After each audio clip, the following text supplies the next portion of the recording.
అధ్యక్ష మీరు కూర్చున్న కొత్త సచివాలయం కట్టిందే కేసీఆర్ గారు, మీరు పేరు మార్చిన ప్రగతి భవన్ కట్టిందే కేసీఆర్ గారు, ప్రతి జిల్లాలో కొత్త జిల్లాలో కొలువు తీరిన కలెక్టరేట్లు కేసీఆర్ గారు కట్టిందే, కమాండ్ కంట్రోల్ సెంటర్లు కట్టింది, కేబుల్ బ్రిడ్జ్లు, కొత్త రోడ్లు, ఫ్లైఓవర్లు, అండర్ పాస్లు హైదరాబాద్లో మీరు తిరుగుతున్నాయి. ఇవన్నీ తరగని ఆస్తులు, మీకోసం రాష్ట్ర ప్రజల కోసం ఇచ్చిన ఆస్తులు. యాదాద్రి ఆలయం నుంచి మొదలు పెడితే అంబేద్కర్ సచివాలయం దాకా మొత్తం కట్టిందే కేసీఆర్ గారి ప్రభుత్వం. అదేవిధంగా అధ్యక్ష 33 జిల్లాలుంటే అధ్యక్ష ఉత్తమన్న నవ్వుతున్నారు అధ్యక్ష, వారు ఉన్నప్పుడు మంత్రిగా సూర్యాపేటలో మెడికల్ కాలేజ్ లేదు అధ్యక్ష, కానీ సూర్యాపేటలో మెడికల్ కాలేజ్ పెట్టింది ఎవరు అధ్యక్ష? కేసీఆర్ ప్రభుత్వం కాదా? నల్లగొండలో మెడికల్ కాలేజ్ పెట్టింది ఎవరు అధ్యక్ష? కేసీఆర్ ప్రభుత్వం కాదా? వికారాబాద్ జిల్లా చేసింది ఎవరు అధ్యక్ష? కేసీఆర్ ప్రభుత్వం కాదా? అధ్యక్ష ఇవన్నీ వాస్తవాలు, ప్రజలు వింటున్నారు. అధ్యక్ష మేము మిషన్ భగీరథ అనే కార్యక్రమం తీసుకున్నాం, ఇంటింటికి నీళ్ళు ఇచ్చాం, దానికోసం అప్పు చేశాం, అది తప్పంటారా? భవిష్యత్తు మీద పెట్టుబడి అంటారా? కరువును శాశ్వతంగా తరిమికొట్టే కాళేశ్వరం ప్రాజెక్టు కట్టాం, పాలమూరు రంగారెడ్డి ఎత్తిపోతల పథకం కట్టాం, దానికోసం అప్పు చేశాం, రాష్ట్ర ప్రజల కోసం చేసినాం, అది అప్ప పెట్టుబడా? ప్రజలు ఆలోచించాలా. కొత్తగా మెడికల్ కాలేజీలు, కొత్తగా హాస్పిటళ్లు, అదేవిధంగా జిల్లాలలో హైదరాబాద్లో టిమ్స్, ఇవన్నీ కట్టాం. ఇవి అప్పు చేసి కడితే ప్రజలకు శాశ్వత ఇన్ఫ్రాస్ట్రక్చర్ క్రియేట్ చేస్తే అది తప్ప మంచిదా? ప్రజలు ఆలోచించాలి. 24 గంటల కరెంట్ ఇవ్వడానికి, కరెంటు వెలుగుల కోసం వెలుగు జిలుగులో తెలంగాణ ఉండాలని చెప్పి విద్యుత్ ఉత్పత్తి కేంద్రాలు కట్టాం, దానికి అప్పు చేశాం, క్యాపిటల్ ఎక్స్పెండిచర్ మీద పెట్టాం చెప్ప ఇంకోటి చేయలేదు అధ్యక్ష. ఇంకొక మాట, ఎందుకంటే వారు అక్కడ ఉన్నారు, కేంద్రంలో కూడా వాళ్ళ పార్లమెంట్ సభ్యులు ఉన్నారు అధ్యక్ష. కేంద్ర ప్రభుత్వం మాత్రం చాలా దుర్మార్గంగా వ్యవహరిస్తుంది. We will also work with you, మేము will come to your rescue, మీతో కలిసి పనిచేస్తాం. కేంద్రంలో ఉండే బీజేపీ ప్రభుత్వం ఈరోజు తన అప్పులు నియంత్రించుకోవడం చేతగాక వారికి అనుకూలంగా మాట్లాడుతున్నా సార్, అదన్న వినండి సార్, కంక్లూడ్ చేస్తున్నా సార్, వారికి అనుకూలంగానే మాట్లాడుతున్నా. అరే కేంద్రం వాళ్ళ మీద కత్తి కడుతుంది, వాళ్ళకి ఇబ్బంది అవుతుందని చెప్తున్నా సార్, నేనేమంటున్నా sir, we'll come to their rescue sir. But అన్న మీకోసమే చెప్తున్నా, మీకు ఇంకా తెలియదు ఆ విషయం. అధ్యక్ష కొత్తగా వచ్చిన సభ్యులు కొంతమంది తొందరపాటులో ఉన్నారు అధ్యక్ష, ఇంకా చెప్పాలంటే ఇంకా చాలా ఉంది అధ్యక్ష, కానీ నేను 2-3 విషయాలు చెప్పి ముగిస్తాను అధ్యక్ష. హెల్త్ గురించి మాట్లాడారు, ఎవరి హయాంలో అధ్యక్ష? నేను బోను బిడ్డో సర్కారు దవాఖానకని పాటలు రాసింది మీ హయాంలో కాదా? ఇవాళ తెలంగాణ ప్రభుత్వం వచ్చిన తర్వాత ఎక్కడి నుంచి ఎక్కడికి వచ్చినాం అధ్యక్ష? 10 ఏళ్లలో ఏమేం చేసినాం అధ్యక్ష? తలసరి ఆరోగ్య బడ్జెట్ ఆనాడు 925 కోట్లుంటే మేము దాన్ని 3,532 కోట్లు చేసినాం.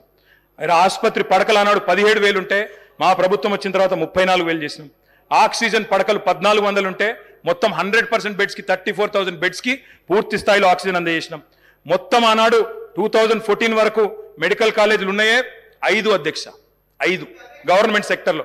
ఈరోజు అధ్యక్ష మొత్తం 33 జిల్లాల్లో 33 మెడికల్ కళాశాలలు ఇచ్చిన ఘనత కేసీఆర్ గారి ప్రభుత్వం అందా కాదా? ఒక్కసారి గుండె మీద చేసుకుని ఆలోచించాలి అధ్యక్ష. నర్సింగ్ కళాశాలలు అధ్యక్ష 5 ఉండేది, ఈరోజు 26 అయినాయి.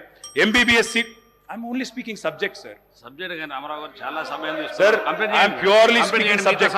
ఇంత అసహనం ఎందుకు సార్?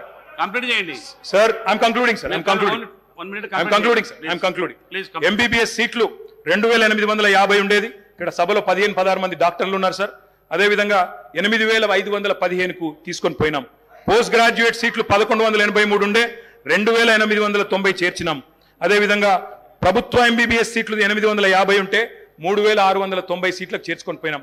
దానివల్ల ఎస్సీల్లో, ఎస్టీల్లో, బీసీల్లో, మైనారిటీలో ఉన్న పిల్లలకి ఇవాళ ప్రభుత్వ మెడికల్ కళాశాలల్లో అడ్మిషన్లు దొరికే పరిస్థితి.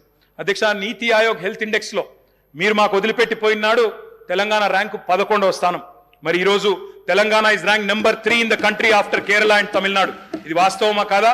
నీతి ఆయోగ్ రిపోర్ట్ తెప్పించుకొని కంక్లూడింగ్ సార్,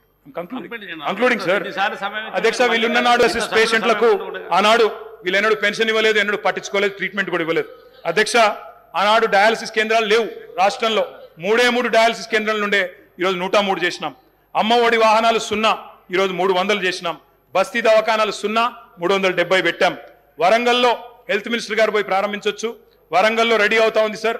24 స్టోరీస్లో 1,100 కోట్ల రూపాయలతో బ్రహ్మాండంగా Telangana's largest hospital is in Warangal.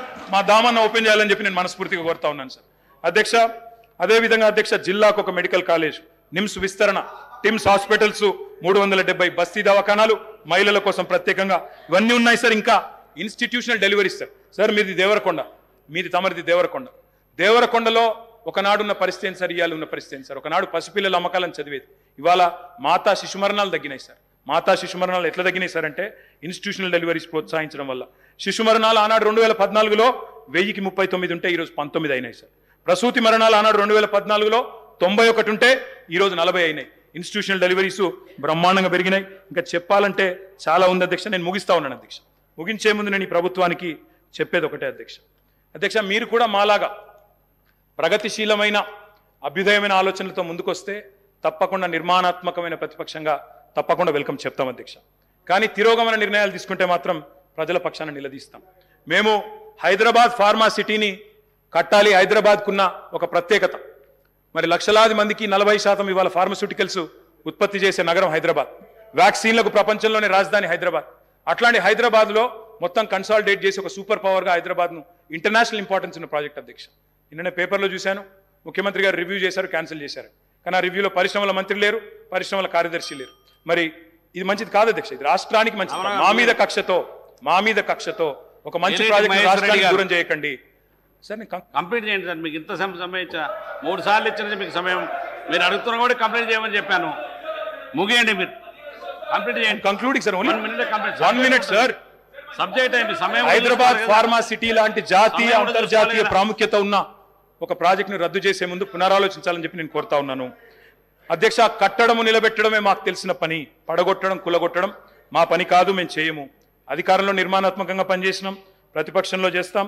మీ మేనిఫెస్టోను మీరు మర్చిపోయినా మేము మర్చిపోము, ప్రజల తరపున క్వశ్చన్ చేస్తాం. ప్రజా ప్రయోజనాల పరిరక్షణ కోసం ఖచ్చితంగా నిలబడతాం. మాది తెలంగాణ కోసమే పుట్టిన పార్టీ, తెలంగాణ కోసమే నిలబడే ఏకైక పార్టీ. అందుకే మేము చెప్తా ఉన్నా అధ్యక్ష, ప్రజాకవి కాళోజీ చెప్పారు. ముగిస్తున్నాను సార్. ముగియండి. ప్రజాకవి కాళోజీ చెప్పారు సార్. ఏలేటి మహేశ్వర్ రెడ్డి గారు ముగియండి సార్. మరి కంక్లూడ్ చేయండి. మీరు ఎన్నిసార్లు సమయం ఇచ్చిన మీరు చేయకపోతే ముగియండి. ముగియండి, కంప్లీట్ చేయండి.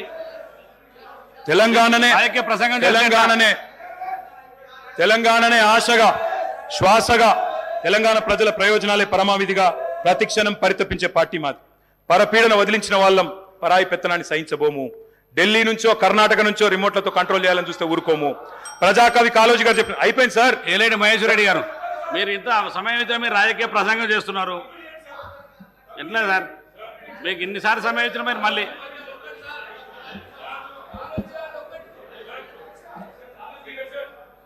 మహేశ్వర్ రెడ్డి గారు కానివ్వండి. మీరు ఇంకా రాజకీయ ప్రసంగం మొదలు పెడితే ఎట్లా సార్? సబ్జెక్ట్ కంప్లీట్ అయినా కూడా కంప్లీట్ చేయండి. 1 minute. 1 minute complete. అధ్యక్ష, వారు ఉటంకించారు దాశరథి గారిని. నేను ప్రజాకవి కాళోజీ గారు చెప్పిన మాట చెప్తా ఉన్నాను సార్. ఇది లాస్ట్ పారాగ్రాఫ్ సార్, వదిలేస్తాను సార్. తర్వాత మీరు వారికి అవకాశం ఇవ్వండి, నో ప్రాబ్లం. ప్రజాకవి కాళోజీ గారు చెప్పినారు సార్, ప్రాంతేతరుడు ద్రోహం చేస్తే మోసం చేస్తే ప్రాంతం పొలిమేరల వరకు తరిమి కొడతాం. ప్రాంతం వాడు మోసం చేస్తే ప్రాంతం లోపలే పాత పెడతాం. ఇదే కమిట్మెంట్తో పనిచేస్తాం. జై తెలంగాణ, జై కేసీఆర్.